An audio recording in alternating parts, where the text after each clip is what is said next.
In other news now, international travel hovers on the horizon as the country eases into level 1 of the lockdown.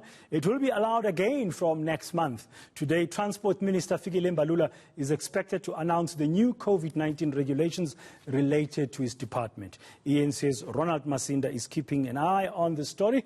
Let's get in touch with him now live on Today. Ronald, a very good morning. Well, shortly, the country will be opening up to that international travel.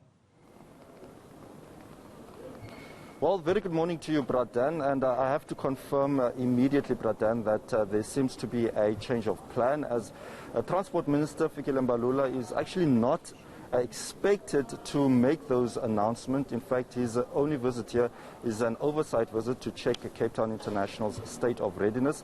Airports Company South Africa confirming that late yesterday that there are still quite a number of details that the Transport Minister needs to finalize before he makes that announcement.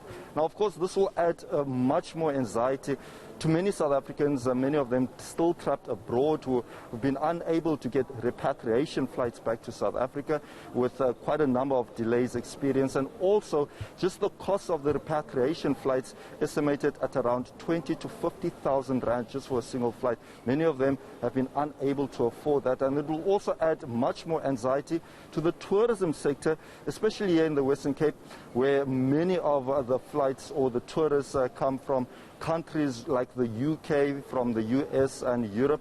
There's also a lot of uncertainty as to whether those countries or people from those countries will be allowed to travel, given the negative impact COVID-19 has had on those countries. So it remains to be seen as to when that announcement will be made. We do know that the MEC for Economic Development and Tourism here in the Western Cape did say last week when he visited Cape Town International that the tourism industry is anticipating quite a lot of changes.